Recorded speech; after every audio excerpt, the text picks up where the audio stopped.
నమస్తే. ఇన్నాళ్ళు నన్ను సపోర్ట్ చేస్తూ, ఎంకరేజ్ చేస్తూ మీ ప్రేమని నాకు అందిస్తున్న ప్రతి ఒక్కరికి కృతజ్ఞతలు.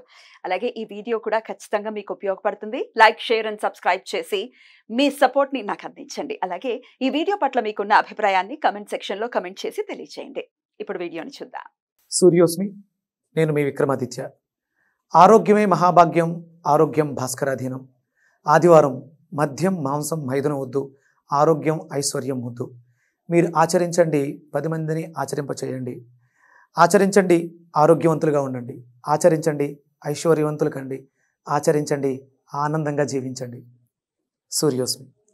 నమస్తే, వెల్కమ్ టు అవర్ ఛానల్. నేను పద్మిని. ప్రస్తుతంతో పాటు ప్రముఖ ఆధ్యాత్మికవేత్త, సూర్యోపాసకులు, Sun Spiritual Society founder Vikramaditya గారు మనతో పాటు ఉన్నారు. మాట్లాడదాం. సార్ నమస్తే. సార్ సూర్యోస్మి తల్లి. దేవి నవరాత్రుల్లో భాగంగా 4వ రోజు అమ్మవారిని ఏ రూపంలో కొలుస్తారు?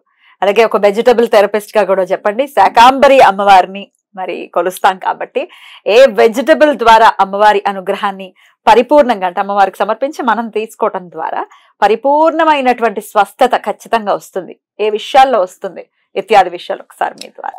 అంటే అమ్మవారు చాలా శక్తి స్వరూపిణి. అలా మరి శక్తి అన్ని చోట్ల ఉంది. యాదేవి సర్వభూతేషు. మొత్తం మనం చూస్తున్నటువంటి ప్రతి భూతంలోనూ ఆవిడ నిక్షిప్తం, మనలో కూడా. మరి మళ్ళీ పనిగట్టుకుని మనం ఎందుకు చేయటం అంటే, ఆవిడ అణువులు పరమాణువుల రూపంలో ఉండి ఈ సృష్టి క్రమంలో పెడుతూ ఒక సృష్టిని ప్రారంభించింది ఆవిడ. ఒక్కోటి తయారు చేసుకుంటూ మనం భాద్రపద మాసంలో గణపతి దగ్గర నుంచి ఆశ్వేజ మాసంలోకి వచ్చి ఇక్కడ జరుగుతుంది. ఇందులో మనం 4వ రోజు ప్రయాణాన్ని చేస్తున్నాం. ఈవిడ కూష్మాండ రూపంతో, అంటే ఇక్కడ మనం కూష్మాండాన్ని తీసుకోవడంతో దాని అర్థం ఏంటంటే, కు అంటే చిన్నది, అష్మాండం అంటే విపరీతమైనటువంటి శక్తిని నిక్షిప్తం చేసుకుంది. మన ఇల్లు చాలా పెద్దగా ఉంటుంది. 2-3 కోట్లు పెట్టి ఇల్లు కడతాం, 10 కోట్లు పెట్టి ఇల్లు కట్టాం. నువ్వు ఎన్ని కోట్లు పెట్టి ఇల్లు కట్టినా ఒక చిన్న బూడిద గుమ్మడికాయ ఆ ఇంటికి దిష్టి నాపేస్తుంది. అవును, దానికి ఆ పవర్ ఉంది, దాంట్లో ఉన్నటువంటి శక్తి. అలాంటి శక్తిని పునికి పుచ్చుకున్నటువంటి తల్లి, ఈ తల్లి శక్తి అంతా కూడా కూష్మాండంలో ఉంది. ఈ 4వ రోజు మనం ఆవిడని కూష్మాండ రూపంతో, అంటే శక్తికి ప్రతీకగా మనం బూడిద గుమ్మడికాయని భావిస్తాం. మనం అంటే ఈ వెజిటబుల్ థెరపీ జర్నీ మొదలుపెట్టిన తర్వాత ఇక బూడిద గుమ్మడికాయలు మొన్నటి వరకు రైతులు చెప్పేవారు. మొన్నటి వరకు ఏదో గుమ్మానికి బయట కట్టేవారు, లేకపోతే గుడుల దగ్గర బయట గుట్టలుగా పోసి ఉండేవి. ఈ వీడియోలు వచ్చిన తర్వాత బూడిద గుమ్మడికాయ ఇంపార్టెంట్ జరిగిన తర్వాత అసలు బూడిద గుమ్మడికాయలు కేర్సిటీ కదా. అంటే ఆ శక్తి అమ్మవారి రూపంలో ఉన్న శక్తి కూష్మాండం ద్వారా మనలో ప్రవేశిస్తుంది. మనకి ఆయుర్వేదంలో కూష్మాండ లేహ్యం అని దొరుకుతుందమ్మా. అంటే విపరీతమైనటువంటి అనారోగ్యంతో బాధపడుతూ ఉంటే, జ్వరాలు బాగా వీక్ అయిపోయి ఉంటే ఆ కూష్మాండ లేహ్యాన్ని తినడం ద్వారా శక్తిని పుంజుకుంటాం. అలాగే మన శరీరంలో ఏమైనా బ్యాక్టీరియాలు, వైరస్లు వృద్ధి చెందినప్పుడు విపరీతమైనటువంటి వేడి ఉంటుంది. ఆ వేడి నుంచి మనకి ఉపశమనం ఈ కూష్మాండం ద్వారా లభిస్తుంది. మనకి సహజంగానే, అంటే ఇప్పుడున్న పరిస్థితులలో రవి జాతకంలో దోషప్రదమై ఉంటే వాళ్ళకి జీర్ణశక్తి తక్కువ పోయి ఉంటుంది. అంటే జాతక పరంగా చూసుకుంటే రవి కారకత్వాలు, రాజకీయాలు, ఆరోగ్యం ఇవన్నీ వస్తాయి. అందులో ప్రధానంగా మన శరీరంలో డైజెషన్ సిస్టమ్ మీద ఎక్కువగా ఉంటుంది. అంటే మనం బయట ఇంట్లో నుంచి బయటకు వచ్చిన తర్వాత ఏం చేస్తాం అనేది పక్కన పెడితే, ఇంట్లో ఆరోగ్యపరంగా చూస్తే ఈ జీర్ణ వ్యవస్థ చాలా తక్కువగా ఉంటుంది. ఎప్పుడైతే జీర్ణ వ్యవస్థ తగ్గిపోయిందో, అంటే ఇప్పుడు మాక్సిమం డయాబెటీస్ తో బాధపడే వాళ్ళందరికీ జీర్ణ వ్యవస్థ దెబ్బతింది. అంటే విటమిన్ డి డెఫిషియన్సీ ఉంది, జాతకంలో సూర్యుడు దోషప్రదరై ఉన్నాడు, లేకపోతే సూర్య అపచారాలు మనం చేస్తున్నాం. జాతకంలో రవి బాగున్నాడు అయినా సరే మనకి ఈ సమస్య ఉంది. అంటే సూర్య అపచారాలు ఏవో చేస్తూ ఉన్నాం, దానివల్ల ఇబ్బంది పడుతున్నాం. అలా ఇబ్బంది పడే వాళ్ళందరూ కూడా కూష్మాండాన్ని, బూడిద గుమ్మడికాయని స్వీకరించడం, అమ్మ శక్తి కదా అందులో ఉంది, దాన్ని మనం స్వీకరించడం అంటే అమ్మని స్వీకరిస్తున్నాం. అమ్మ మనలో ఉన్నప్పుడు జన్మనిచ్చిందిగా, ఇన్ని ఆర్గాన్స్ లోపల తయారైనగా ఆవిడ రూపమే కదా.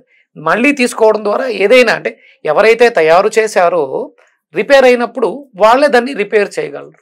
బూడిద గుమ్మడికాయని స్వీకరించడం వల్ల మనలో ఉన్నటువంటి ఈ రోగాలు, రుగ్మతలు ఇవన్నీ కూడా పూర్తిగా తొలగిపోతాయి. అద్భుతం. మరి అమ్మవారిని ఏ నామంతో కొలవమంటారు? యాదేవి సర్వభూతేషు కూష్మాండ రూపేణ సంస్థిత.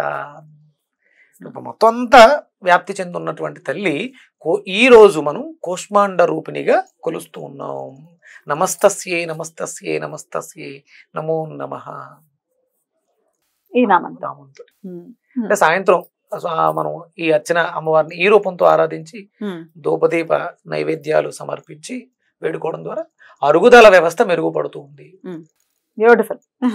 అయితే మరి ఏ వెజిటబుల్ ని సమర్పించమంటారు? కూష్మాండ రూపిణియే, మరి ఏ వెజిటబుల్ ని అమ్మవారికి నైవేద్యంగా సమర్పించి మనం కూడా స్వీకరించాలి? మనకి ఇక్కడ రవి శక్తిని అంటే జాతకంలో రవి దోషం అని చెప్పబడి ఉంది కాబట్టి బూడిద గుమ్మడికాయని మంచి గుమ్మడికాయని కలిపి కలపచ్చు. అంటే రక్త వృద్ధి పెరుగుతుంది.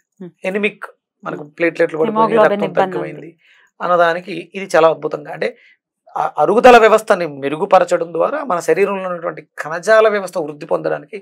చాలా మంది మాంసం క్షీణించిపోతూ ఉంటుంది, మనుషులు చిక్కిపోతూ ఉంటారు, కండ పెరగదు. ఇది చాలా అద్భుతంగా పనిచేస్తుంది. రవి అనుగ్రహం పరిపూర్ణంగా పెరుగుతుంది. ఇక్కడ కూష్మాండానికి అమ్మవారు ఎలాగ శక్తి స్వరూపిణి, కుజుడు కూడా ఆధిపత్యాన్ని వహిస్తాడు, ఆయన భూమిపుత్రుడు. ప్లస్ ఇక్కడ మంచి గుమ్మడికాయ అంటే మీరు కలపొచ్చా అన్నారు. కుజుడికి రవికి మిత్రత్వం, విపరీతమైనటువంటి మిత్రత్వం. ఎందుకంటే ఈ రవి మేషంలో ఉచ్ఛని పొందుతాడు, అందుకని అలాగే ఆ కుజుడు సింహంలో మిత్రక్షేత్రం, అది ఆయనకి ఏం ఇబ్బంది లేదు. అందుకని ఈ రెండు కలపడానికి అలాంటి ఇబ్బంది లేదు. రెండూ కలిపి కొంచెం చెరుకు రసాన్ని కానీ తేనెని కానీ బెల్లాన్ని కానీ కలిపి ప్రసాదంగా తయారు చేసి అమ్మవారికి పెట్టి మనం తీసుకోవడం ద్వారా మనకున్నటువంటి ఆరోగ్య సమస్యలన్నీ బ్యూటిఫుల్ బ్యూటిఫుల్. చాలా అద్భుతంగా వివరించారు సార్. డెఫినెట్ గా కూష్మాండదేవి ఆరాధన ఎందుకు చెయ్యాలి అనేది ఖచ్చితమైనటువంటి క్లారిటీ వచ్చింది. డెఫినెట్ గా ఈ విధంగా చేసుకుని అమ్మవారి అనుగ్రహాన్ని పరిపూర్ణంగా మన వాళ్ళు పొందాలని మనస్ఫూర్తిగా కోరుకుంటూ ఇక నెక్స్ట్ ఎపిసోడ్ లో డే 5 5వ రోజు కొలవచ్చు అనేది తెలుసుకుందాం. Thank you sir. నమస్తే.